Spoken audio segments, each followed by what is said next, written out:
Hello and welcome to Analysing Avatar. This week, we take a look at the episode, The Painted Lady. Dan, as always, joined by Chris, the late airbender himself. How you doing? I'm good, man. You? Yeah, well, good. It's for us, for listeners who are hearing this in sort of February-ish time, I think. We're recording this in December in the lead up to Christmas, and in the UK, things are super squiffy right now. So we're we're doing that British thing of being like everything's fine, but yeah. Dad says Christmas. Got no real idea whether we're having it, but yeah, it's weird times. It is a weird time, but Avatar exists, and that's good fun. Avatar exists. Good little distraction. Well, you go. You recap this bad boy. Yeah, I'll recap it. So this is the episode, for those who do not remember, in which they visit a small fishing village in the middle of sort of a lake that's water's been polluted by the Fire Nation, who are doing producing metal for the war effort. And Katara says, "Well, we got to help these people. They haven't got food. They've not got medicine. They've been pretty hard done by." And Sokka's like, "Hey, we can't stop in every rinky-dink little town and save them. We'll save them all when we stop the Fire Nation." And while that is technically true, Katara still sees the people suffering and wants to help. So she feigns that Appa is ill in order to visit the town to help them in the night, and they basically connect her to a myth they already have of this painted lady, which she then leans into and starts dressing as the painted lady and visiting every night, helping, until the Fire Nation get pretty pissed when she destroys the factory. Technically, at Sokka's suggestion, she destroys the factory, but the Fire Nation, of course, retaliate, thinking the town did it. So they have to stage a whole big fake painted lady thing and scare them off from returning.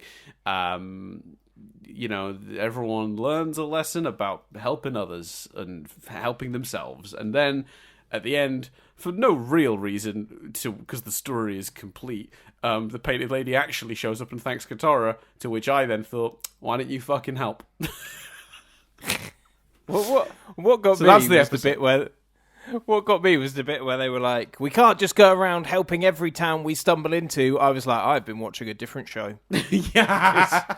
Well, I think Sokka's point on this occasion is more that they're currently on a time frame. What we learn in this episode, which kind of is interesting, is that it's not as simple as in the first season.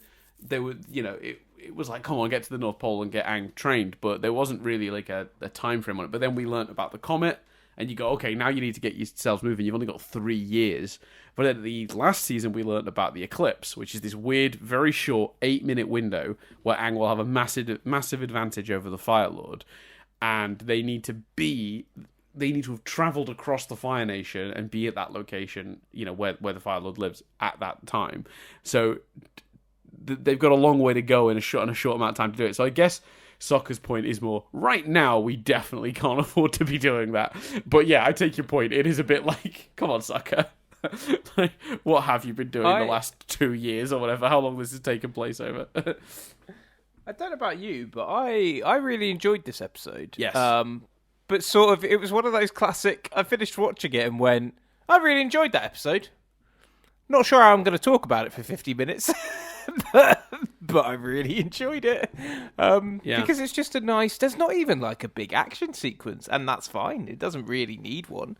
Well, I suppose there is when they're attacking at the end and stuff. I suppose, and there's the chase. There's the chase sequence as well when Aang first spots the painted lady and chases her through the village. There's a sort of actiony beat there. That's not traditional action, but there's a moment of I don't know what you want to call it. You're right, because you can't really call it action, but it's a chase. I'll take a chase. Yeah, I'll take a chase sequence. Like I say, I thoroughly enjoyed it. Mm-hmm. I think I enjoyed the mystery at first, because obviously the audience don't know it's Katara at first. So sort of when the spirit goes down and like seems to help, I was a bit like, what's going on here then? Like, this is, and I really enjoyed the spirit showing themselves to Katara at the end, because obviously I didn't think she'd be able to see a spirit, so I don't know if it's in the spirit's choice. I assume it's just kind of up to the spirit. I think a spirit can appear to someone, I mean, Yue appeared to Aang a couple episodes ago, but I guess Aang is the Avatar, so I suppose you go, well, that's Avatar stuff. But they could see the spirit, the big panda spirit from the first season, I think, when it attacked the town. Oh, could they? Oh, yeah, that's true. I think, yeah. No, yeah, that's true. You've done something interesting what did you think? Because in my notes I wrote, and this could just be a fact of me having seen this episode a million times. I was just like, it's so obvious it's Katara. Like, I'm glad they don't keep that mystery going for too long because it's very clearly Katara. But evidently, I'm just an idiot, and like, I'm just not remembering my first experience of watching the episode. No, there's every possibility, Dan, that I wasn't paying close enough attention. Like, I wasn't doing anything else whilst watching it. But there's every possibility that it is absolutely obvious. I guess I didn't think she'd make Appa ill. I think was the thing that just didn't make me think, oh well, maybe it's one of them. And I was quite excited by the idea of seeing a spirit. Basically. Did she make Appa ill, or did she just like make his tongue go purple by feeding him berries that are safe to eat but make him look ill and give him a bit of a tummy ache? Oh, that's true. Yeah, that's fair. Fair point. Well argued. I tell you the element of the episode I fucking loved and could watch all day long. I think I know what the answer's going to be, but please continue. Obviously, that dude pretending really badly to be more than one person. Shu and Doc, and I forget the third one that he introduces right at the end, like Mushi or something, but yeah. Mushi or something like that, yeah. Incredible that guy television. Is absolutely insane. And what I love most about that is you think the gag at the end is going to be that it really is 3 or 2 people, but they just commit to it. And the final payoff, which is Aang saying, no, I can see you're the same person. You just switched hats and said your name was different. And then he goes, oh, you know who does that? My brother Shu. Yeah. Crazy. So good. That is such a good payoff for that joke. Absolutely brilliant. I loved that element. Like I say, he is endlessly entertaining, and I don't even really know why. And I can understand if someone wouldn't like him either. I could, you know what I mean. If someone else out there wants to nominate him for Knob of the Week, I could see that too. I can understand that too. Yeah, for me, he's going in Hero of the Week. Yeah, for me, he's going up for absolute fucking legend. I love that character too. I'm with you. I think he's a really entertaining presence in the episode. I think it's, you know what it is? It's like an episode like this, when the plot is kind of, I don't mean this in a bad way, but like when the plot is kind of intentionally a bit thin, it's a pretty straightforward A to B story, right? She's helping this town, but she's maybe gone too far, she's maybe got them in more trouble, and also she's not teaching them how to help themselves, which also by the end of this episode she still hasn't done. She tells them, but like, I guess they clean up the river themselves, but they obviously couldn't do that before. That wasn't an option, because if they'd have cleaned up the river, it would have just gotten dirty again like minutes later, because obviously the factory was still going. So it's slightly muddled at the end, but regardless of that, it is quite a straightforward and, it's an A to B story. And having a comic relief character like Doc/Shu in the episode is, I think, a really nice use of the sort of time around the beats of the story happening. Because this is one of those episodes as well that doesn't have a Zuko B plot.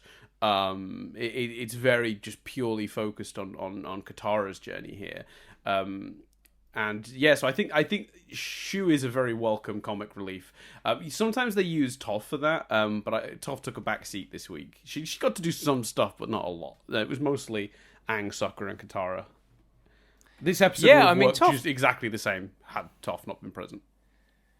Yeah, Toph felt really conspicuous in a way by her absence. Like, she did although she did get a really funny moment where, what is the line he says just before basically Toph like punches Aang?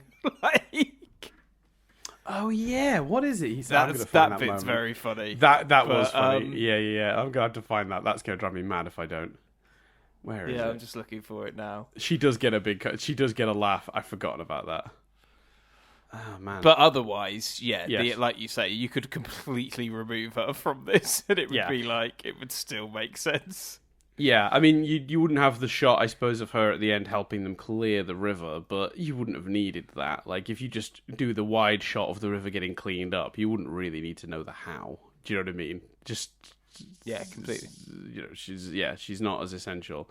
I also so let's talk about the other thing then. So let's talk about the fact that like the lessons learned in this are kind of clear, but also like muddled. In the end, she doesn't really teach them to look after themselves. I mean, they still absolutely needed the help of her and the Avatar to convincingly create this fake painted lady thing to scare off the Fire Nation, who would have continued to oppress this town. So the thing I don't like about this episode is how muddled that is, because it genuinely does feel a bit like they couldn't help themselves until that moment. So it's a bit mean to sort of be like, yeah, you should have done more.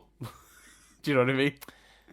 Yeah, well, also the ways in which because she's also providing them medical help, isn't she? Yes, that they just might not know about.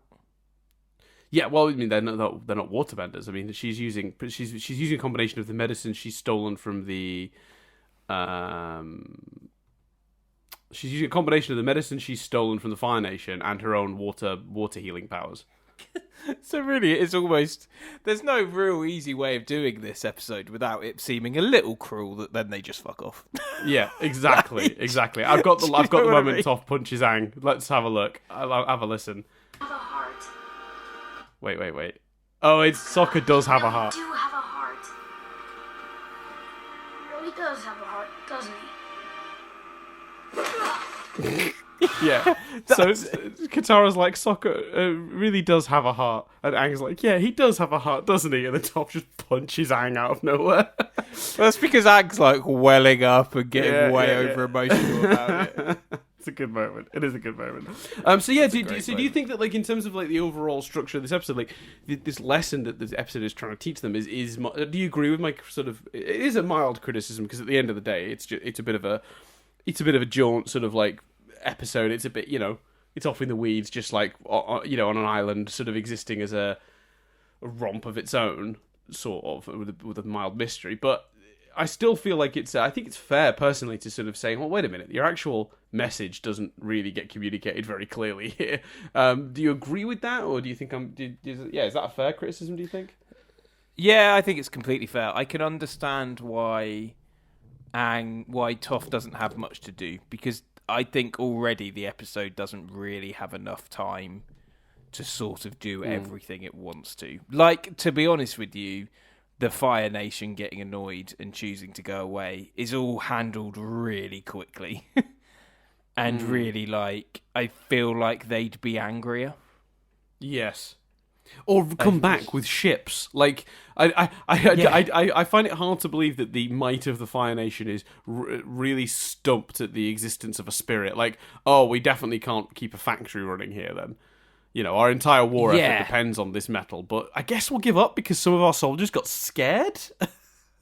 It feels really. They just send in new soldiers to run the factory. Yeah, and I feel like that's another example where it's just dealt with a bit quick. Sorry, and it's dealt with a bit quick, like the Adam Sandler movie. Mate, I fucking love Click. You know that. I'm a big fan of that movie. You know I am. Didn't we see that one together? I feel like I saw that in Bournemouth. We might have done.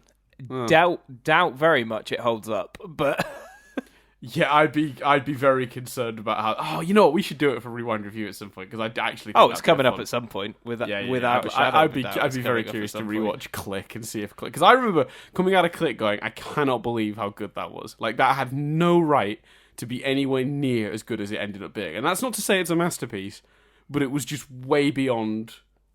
The usual Adam Sandler fare. But that just could be that, maybe I was bored that day. And that movie really filled a good, entertaining hole, Like, maybe I really needed...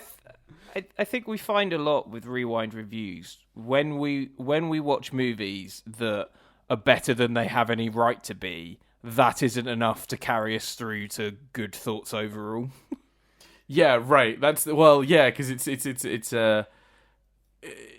clearly you're basically admitting that your opinion has been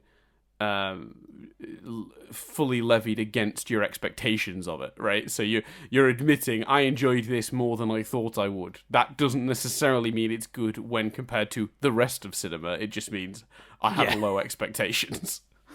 Yeah, completely. Yeah. So I don't know how well it would hold up. The time to do it would have been around It's a Wonderful Life, and I did contemplate it, but it's not technically a Christmas movie, so maybe we'll do it early in the next season. Maybe we'll come to maybe. it. Anyway. But I completely agree. I think it's not overly smooth, but there's some really fun stuff in the episode as a whole. I think there's some really entertaining moments. I think it's all very accurate to the characters in question. It's very Katara. I think the spirit stuff, like I say, when the spirit appeared, I really thought that was cool. So am I gonna think about this episode and want to rewatch it? Probably not. Was I thoroughly entertained? Most definitely. Yeah, I think it's definitely flawed in that the message is very muddled, and I think it's quite flawed in that I don't actually think the spirit showing up for real at the end does anything for the story at all. It doesn't add anything other than raise questions about why this spirit didn't intervene. Yeah, because why is she saying thank you? That almost implies she couldn't intervene. Right. To which the question becomes, Katara for helping, why not? But, didn't do it herself. Very odd. Yeah. That is weird. It raises more questions than answers, for sure. Yeah, that's fair. And I will say, though, what I do like about this episode is this notion of, hey, guess what? This war isn't just hurting the people of the other nations. The Fire Nation's actual citizens ain't having a great time either. That's a really important thing to remind the audience of. War benefits very few people, in the grand scheme of things. It's seeing how it's affecting even the nation waging that war and winning that war it is a powerful point. I wouldn't take this episode out of the run as much as you've just said. I wouldn't necessarily go back and watch it, and I agree with that point. It's not an episode I would pick out if I was just doing let's jump into a random Avatar. Because this is nowhere near the top of my list. And you're right. Story wise, you take this out, start next week's episode instead.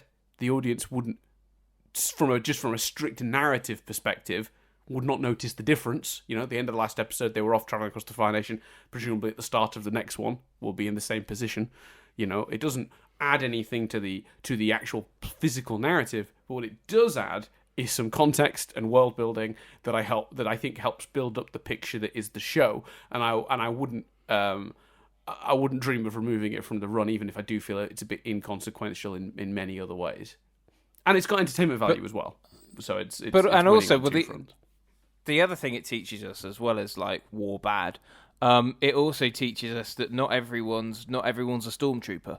Do you know what I mean? Which I know we've seen before, but it's always nice, I think. Yeah, reminds to us see of Fire Nation. Yeah, Fire Nation people that aren't overt villains. Yeah, that's a really recurring theme in the show. Is not everyone on the other side is a bad guy. There are people like you, and they can't control what their government does, or their leaders do in this case.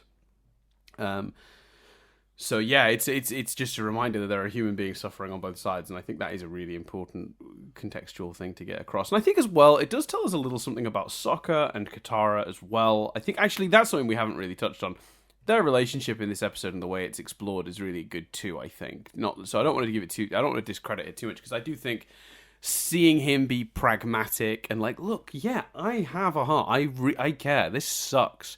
But I think the best way to solve this is to just solve the overall problem, because we could run around in circles patching up all the tiny holes in the boat, or we could stop the water from coming in altogether. There's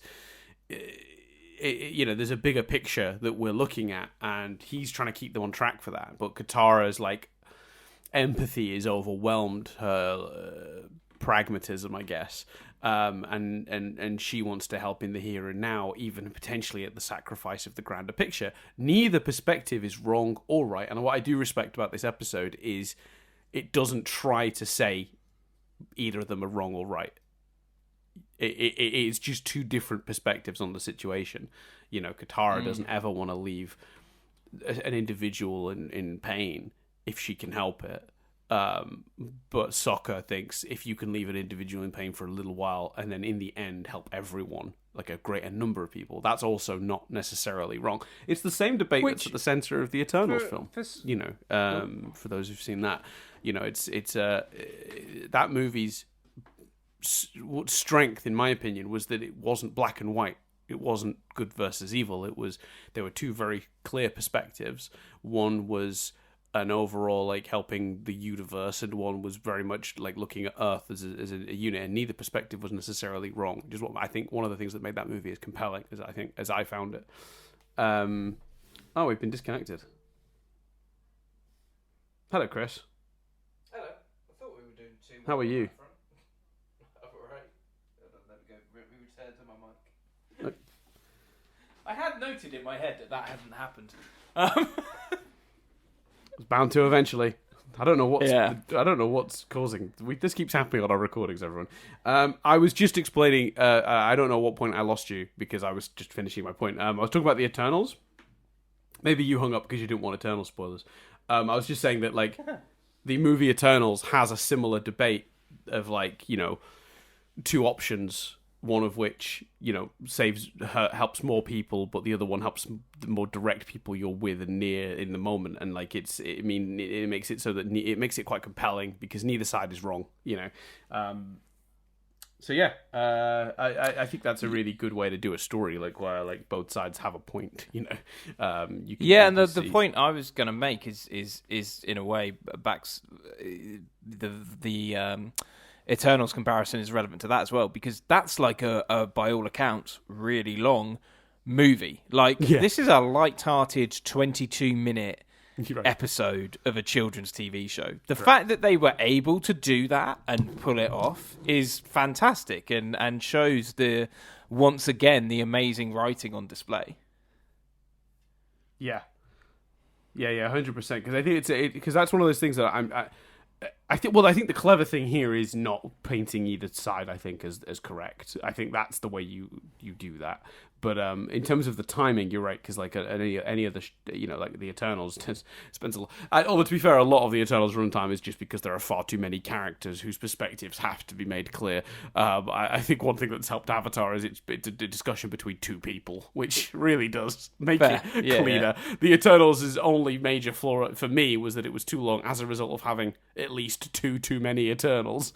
Cut that cast down slightly, and we can focus on what the people left thought. And it'll be a little bit more enjoyable, I think. But I still enjoyed that film on the whole. I know it was a bit divisive. I can see why. Anyway, so I think this is like... Yeah, and I haven't seen it, so that wasn't me. My use of, like, by all accounts, long film, that's not, you know... Yeah, no, I understood. Yeah. I understood. I think so. There is some interesting stuff in this episode. Again, it is mostly quite frivolous, though. Did we like the only problem I find with an episode like this as well? I do think when you've got the villains, sometimes they're clever about bringing back previous groups of Fire Nation soldiers, so you can build on the characterization. This was the most generic group of Fire Nation soldiers we've seen to date. They didn't have a lot of personality of their own, did they? Even to the point where I don't know if it was who it was particularly, but even like their leader, it just felt like they'd got a previous character and tweaked them slightly. Do you know what I mean? Yeah. Like design wise, almost to the point where I was like, "Is this someone we were meant to have seen before?" But I don't think it was. As you say, was the most generic looking. Mm-hmm. Well, because we've met little individual cells like the rough rhinos. I don't know if you recall the rough rhinos. They're the guys. They ride those monster things, and they all have an individual weapon. Like one has a mace type thing, I think, and one throws bombs. They've been in the show a few times, and every time they show back up, you get a little bit more characterization for them, and you sort of get to know them a little bit. And while they're not very deep characters, they have a certain amount of like. There's a certain amount of like, oh, I recognize these guys, I understand who these guys are. When they show up, you get it's like a little cheat code for making a quick villain like this recognizable immediately and understood immediately. I think they only appeared in like 3 or 4 episodes in book 2. But and then there was that group that we used arrows in the first season that reoccurred a couple times. They were like really good with arrows. It was like a team of Hawkeyes. I'll call them the Hawkeyes because I can't remember what they're actually called. But this is what happens when you don't have that advantage, because obviously whoever this is, Fire Nation wise, they're stationed at this plant, so it can't be characters we've met before, because the idea is they're the guys that work there.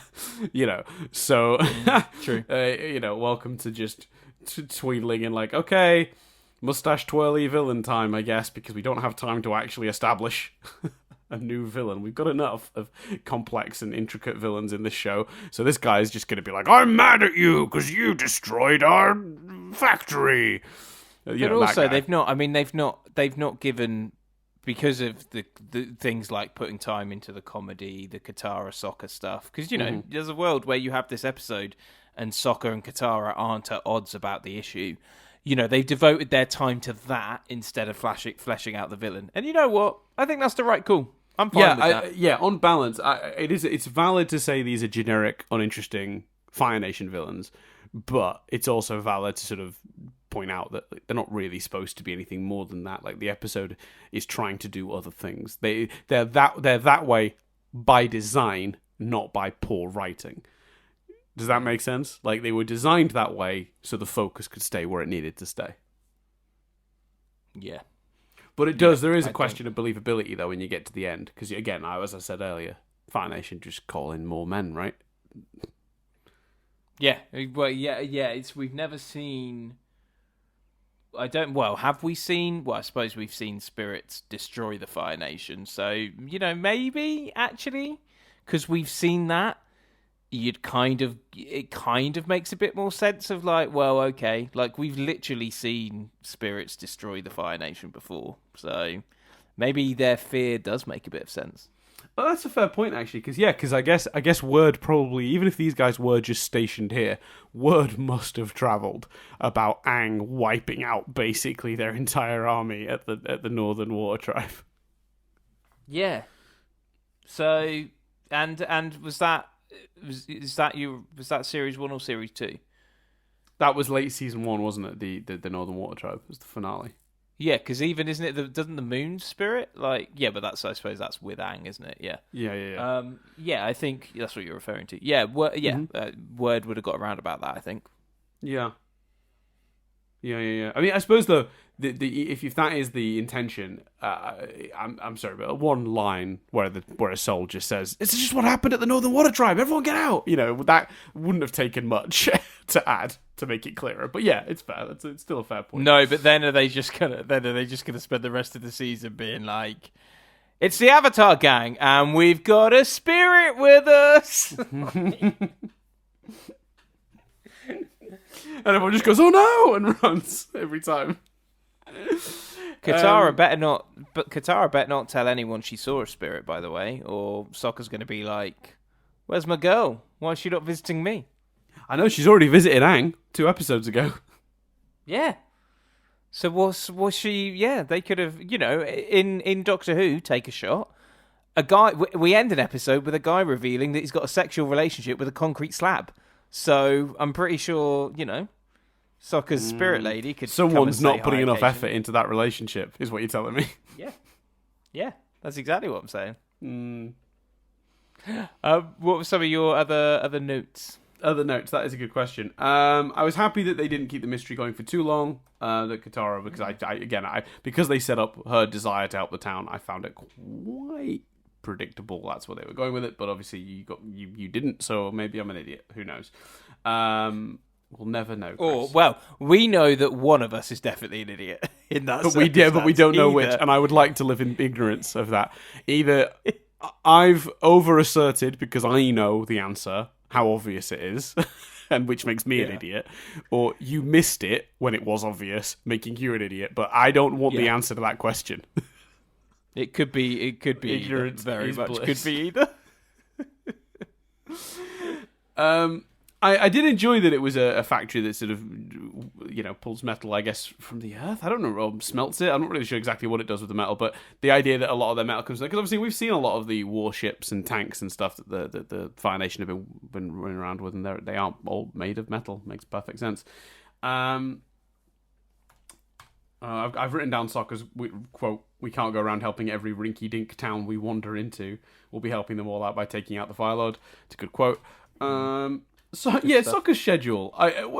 That's a fun gag, right? That he's like, well, if we do 45 minutes here, then we don't get this much sleep, or if we do this, we can make the time back up. Like, I do like seeing Sokka being that sort of like on it.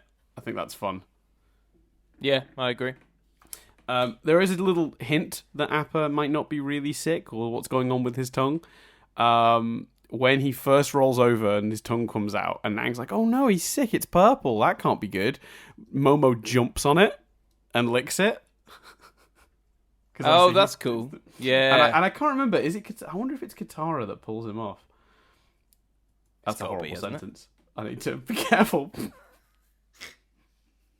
I'm not even going to reference that. It must be. Let me see if I can see it, but I'm pretty sure. Oh yeah, here we go. So Momo jumps on. I know it's Aang that takes him off. But that'd have been better if it was Katara. Yeah, it would have been. I think but it's still fun. It's a nice little nod that it's from the berries.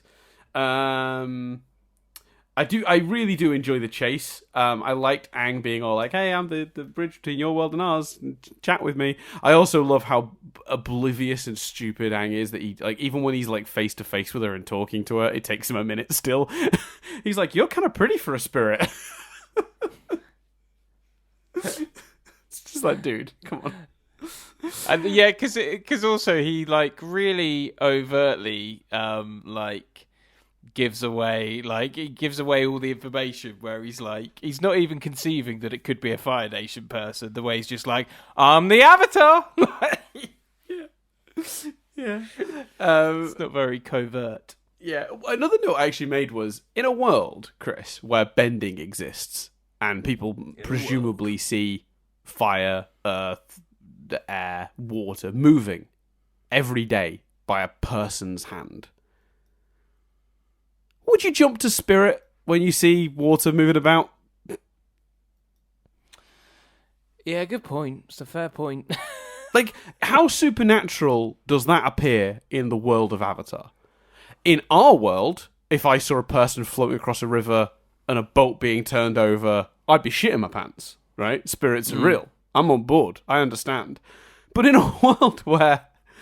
Unless you were in Scotland, in which case, Loch Ness Monster. Yeah, obviously. Then it's Nessie. Yeah, 100%.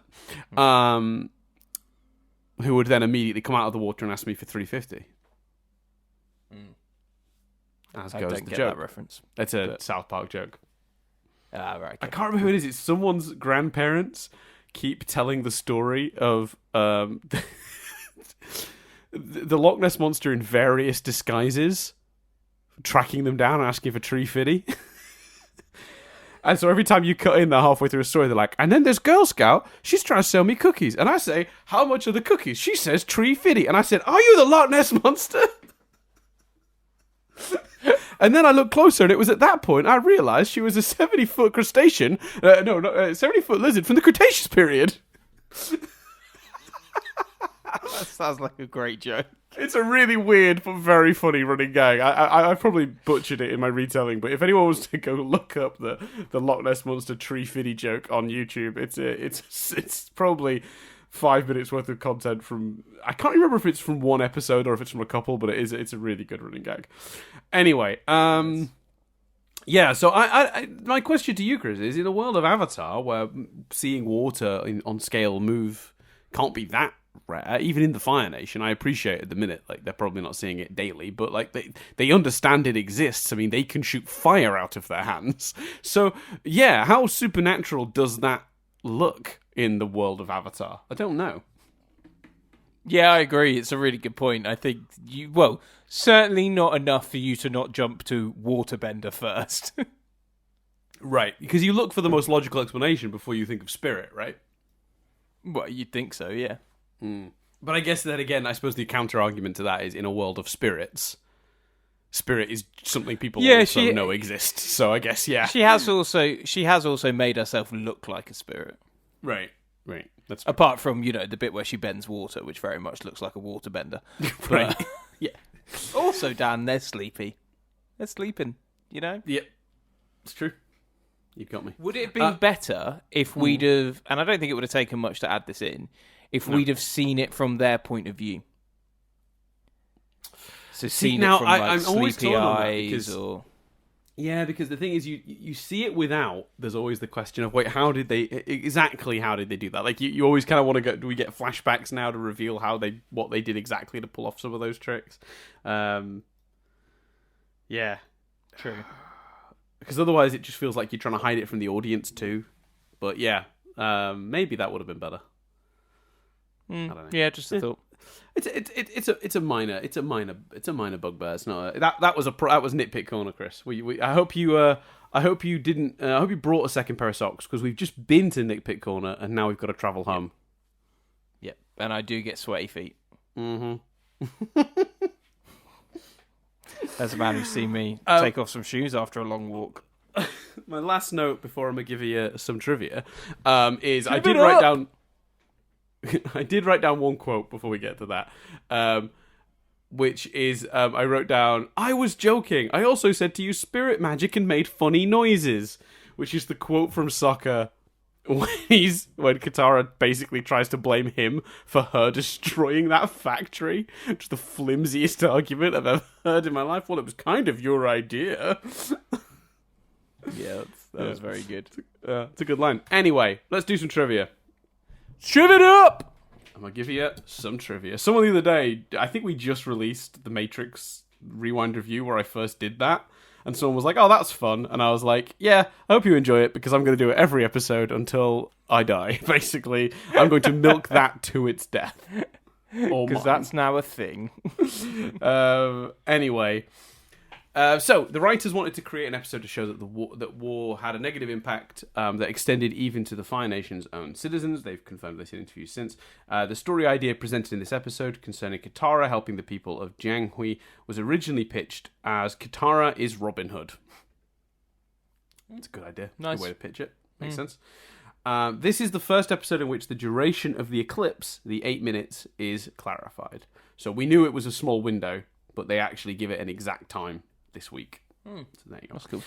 The Painted Lady's makeup somewhat resembles the makeup of the firebender seen in the opening of the unaired pilot, which is a very specific thing, but it also matches the Kyoshi Warriors makeup. We haven't done the unaired pilot. Maybe...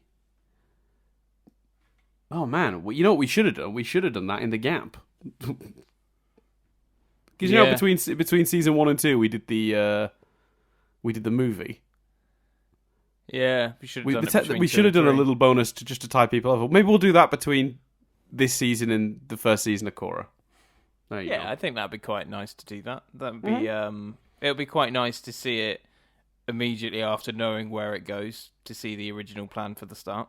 Yeah, I think and the unaired pilot is only like 10 minutes long as well, so it was kind of like a tester to try and convince Nickelodeon to give them money. Anyway, we'll come back to that. As stated in Avatar Extras, and for those who are new to this podcast, Avatar Extras was like versions of the episode they aired where, like on the old music channels, used to like pop up little bubbles with extra information.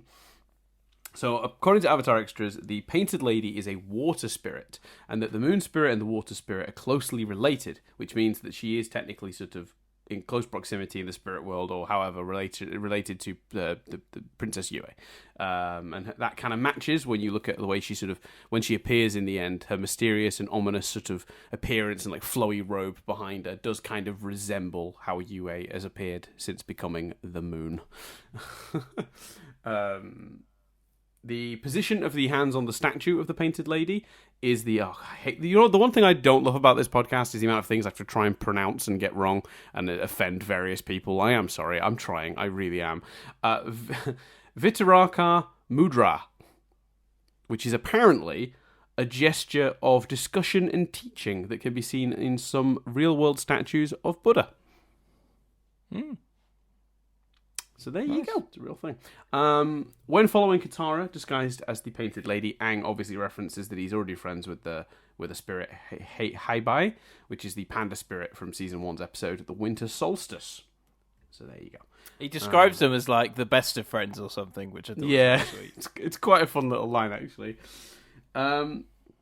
This is the third time characters... I'm glad we got to this. Right. So...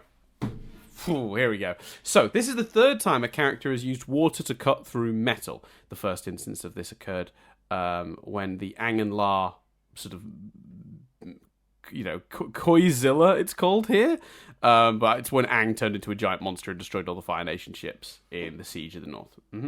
Second time we saw it was the drill, when Aang and Katara weakened the braces of the drill by cutting through it with a small amount of water. And then, that while it was trying to break through the wall of Ba Sing Se. Now, the reason I'm glad this has come up, Chris, is because we got a lot of comments when the drill episode went up. I don't know if we covered it at the time, but it's clearly still bothering me. A lot of people sent funny and sarcastic and amusing comments that still made me go, God damn it, where people were like, I guess you don't know about this then, and sent pictures and footage of a machine that actually cuts through metal with very high pressured water. Now, I'm sorry, everyone, to burst your bubble. It's not the same, is it? Watch the footage from the drill where Aang and Katara are slowly sending water back and forth with nowhere near the speed or force that matches what you've sent in those videos. I stand by the criticism. They weren't sending the water anywhere near fast enough to do what they do in that episode. So stop. Well, there we go. I'm glad you had the opportunity to vent that, Dan. It was just one of those things where, like, I understand it exists, because we also did imply, like, water wouldn't cut through metal. But obviously, at very high speeds, it clearly does. And I admit that we clearly weren't very familiar with that when we made those statements. But I stand by the criticism for the episode, because the water doesn't move at anywhere near those speeds. Completely. Yeah, I agree. I stand by that as well. Yeah, 100%. Anyway, so yes, Katara's statement that the villagers need to help themselves is similar to the statement she made in Imprisoned while encouraging the prisoners in that prison rig to fight back against their captors. Yeah, she's been very consistent in that way, Katara. So there you go. Yeah. It's been very as we've praised before, the consistent writing in the characters on this show is phenomenal. 100% agree. This is the first episode in which female firebenders that aren't basically Princess Azula have been shown. I had not realised that. That's very late in the show for there to have not been a female firebender thus far. Yeah, I guess they set Azula up so early it doesn't feel like it. Right. But they don't generally, that when they have the soldiers that the Aang, the generic ones that Aang usually plows through, they're usually male. It's a fair point. I'll be honest with you, I guess that's because, they've got like set models for how the armor looks on the male shape, so it's easier from an animation perspective.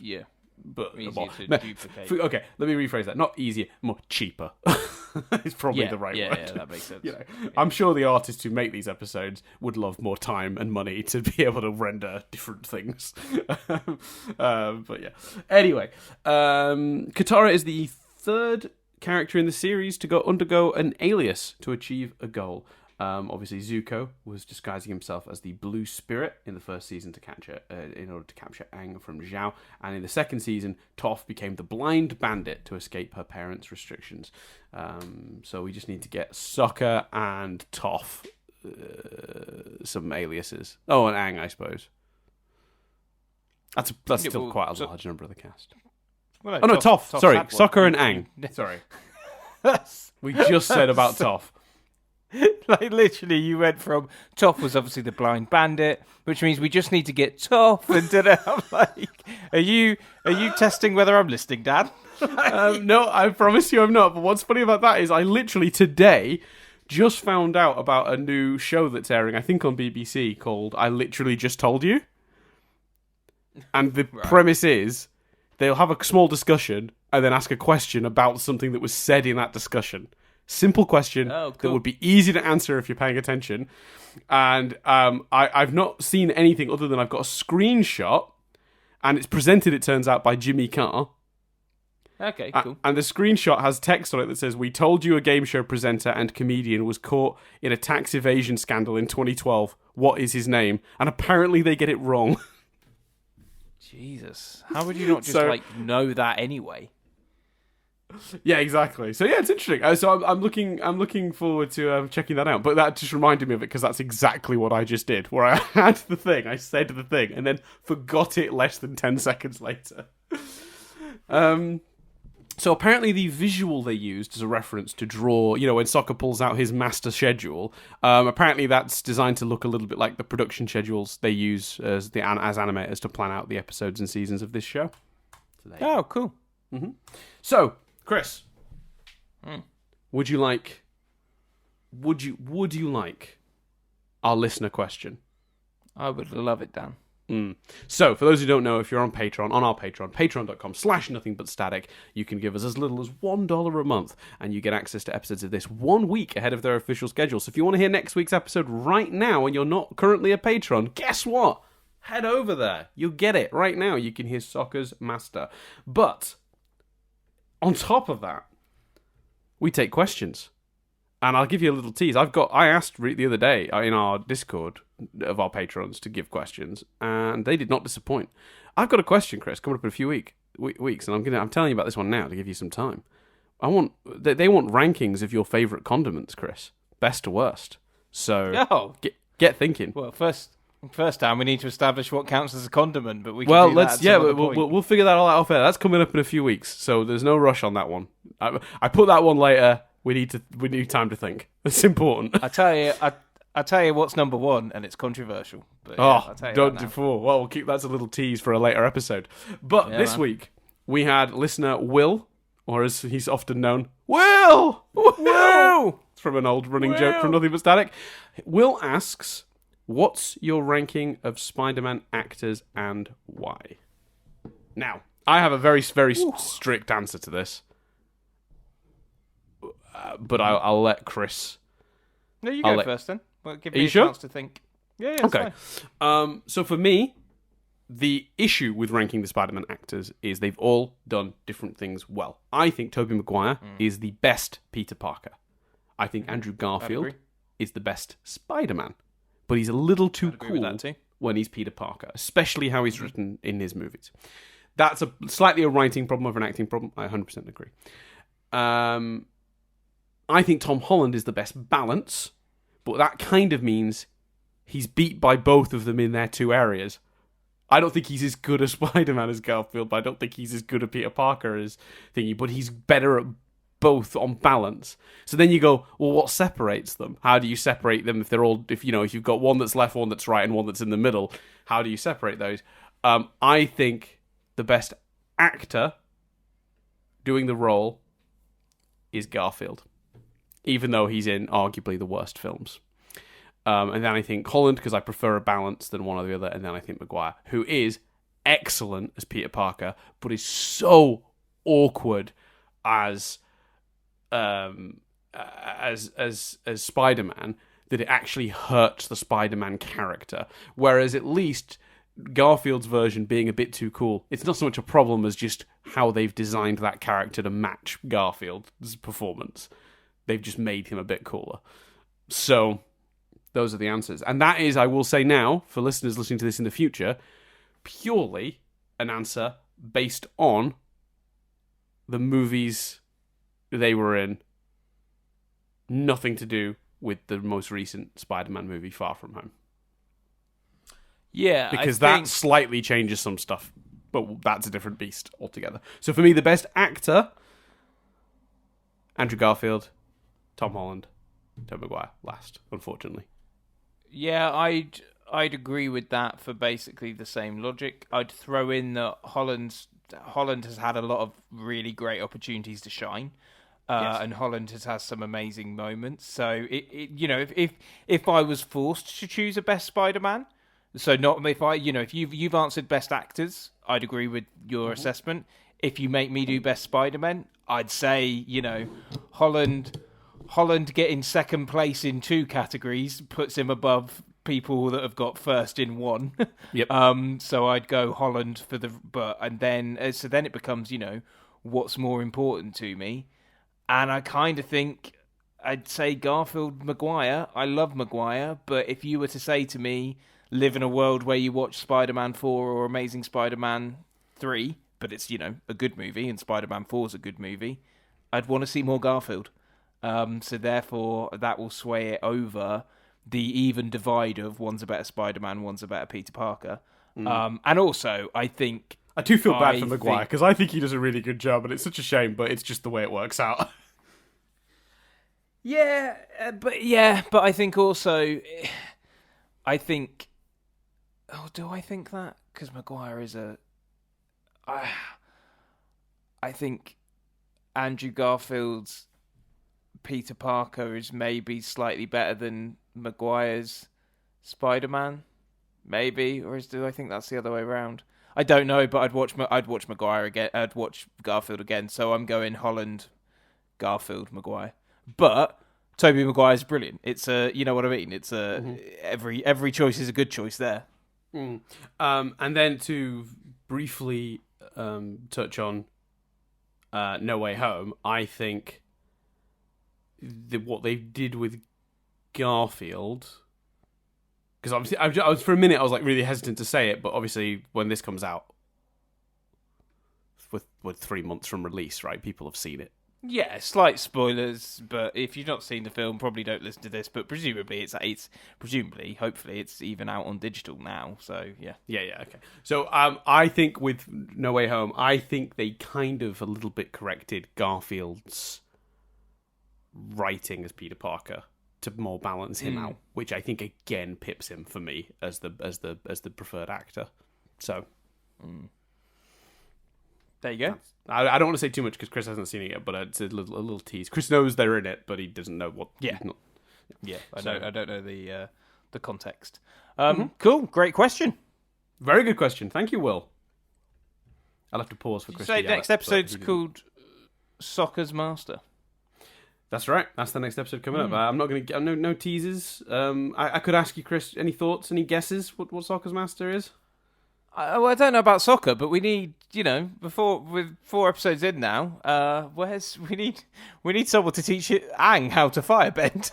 We do, but I will add though that their goal has slightly shifted. Right, at the end of the previous season, they kind of decided that they're on such a tight schedule that Aang doesn't really have time necessarily to master firebending before the eclipse. So the focus is just go in during the eclipse when the Fire Lord is basically helpless, and hope that he can do it with just the 3 elements he has. That is currently their goal. And also keep in mind, Aang has already said he's never going to learn firebending. Right, fair enough. Yeah, fair point. But you're not wrong. No, you're not wrong. That's something that needs to occur. Yeah. No, I'm just excited to watch next episode. Yes. I suppose I could give you a tiny tease. Next episode, unlike this one, does have some stuff with the other side. Oh, okay. We cut back to like Zuko, Iroh, that side of the story. Zuko. Is it Zuko? Is that what? No, you got it. Okay. We cut back to Zuko. So anyway, that's everything for this week. Thank you guys so much for listening. We do appreciate you very much. Other ways you can help us if you're not feeling the Patreon and the financial support, then absolutely no problem. We don't expect that.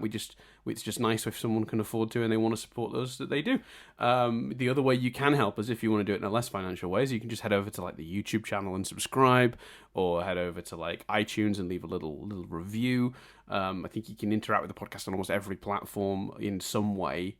Whatever platform you're using has some sort of review system, and that tells that platform you enjoy the podcast and then makes it more likely to be recommended to other people. So that helps us out massively. Or, hey, guess what? Maybe even that's more than you're willing to do. Still fine. Enjoy listening to it. And hey, maybe you hated this so much, you're not even going to do that anymore. Also fine. I really Yeah, climbed it's the cool. ladder and then just climbed back down it there, didn't I? Basically, do what you want. Mm-hmm. Yep. Yeah. Sweet. Yep. Catch you next time. I've been Dan Doolan. I've been Chris Billingham. And we'll see you in a week's time when we sit down to review Soccer's Master.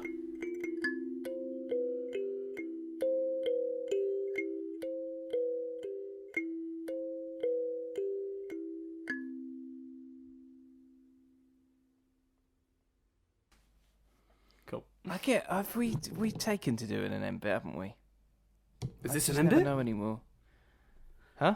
Is this an end bit? Are we doing I this? think so. What do you think is the worst Spider-Man movie? Amazing Spider-Man 2. Yeah, I'm rewatching, so my instinct It's would be between Amazing 3, Spider-Man but- 2 and Spider-Man 3, but I flip back and forth because I think at least with Amazing Spider-Man 2, I feel like I don't know. I think they have the same issue. They both have the same problem as well, so you can't even separate them. I think Spider-Man 3 has the more, and I may come back to this and change it because, like I said, we are rewatching them at the moment. But I don't think Amazing Spider-Man 2 has anything as offensive as the dance sequence and the symbiote suit on Peter's stuff.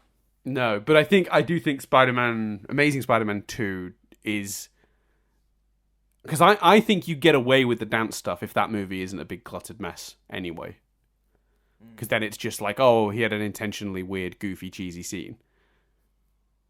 Whereas the real, the heart of it, your willingness to accept that is in direct relation to how good the rest of the film is. You dismiss that out of hand if the rest of the movie functions. Yeah, that's fair. And I honestly think the bigger issue is that neither movie has a very satisfying plot progression because they both are so cluttered. I think that's the real issue. Yeah, if I'm being honest. but it's definitely one of those two. Yeah, assuming we're not including like anything with the old Japanese Spider-Man. Oh, that was a show. Yeah, though, no, we're wasn't it? talking live. Yeah, we're talking live action movies. Yeah. Well, yeah, there's been 2 live action TV shows as well. The American and the Japanese one. I still sometimes wonder. Well, the answer actually is the unmade James Cameron one. That's the real answer to what's the worst Spider-Man movie. Because even though it was unmade, let me just say, I'll make this point now. There's a scene where Spider-Man does a weird hypnotic dance for MJ, and then they have sex. I don't know, man. Have you heard about the unplanned Amazing Spider-Man 3, which involves Gwen Stacy's dad coming back from the dead and stuff? What, really? No, that sounds... Wow, that sounds like awful. that. How do they manage that? Something like that. I'll have to look it up, but something like that. Yeah, that's hilarious. One very last quick thing, Chris. Everyone's been pestering the guys over at Insomniac Games to add Andrew Garfield's Amazing Spider-Man 2 suit to the game, because you can change what Spider-Man suit you're wearing, and every other major movie suit is in the game. You know, Maguire's, but all of the Tom Holland ones, including the ones from the movie that's just come out, they've just added. And they've just tweeted, "Here's your fucking suit, now leave us alone." That is brilliant. I've just seen that. That's great. That is fantastic. And what a shame they've only added it to the PS5 version. I would absolutely have booted up my PS4 to play that if they'd added that suit, but I guess they've only added it to the go buy the new console. It's a shame. Anyway, Anyway. bye. Bye, everyone. Bye.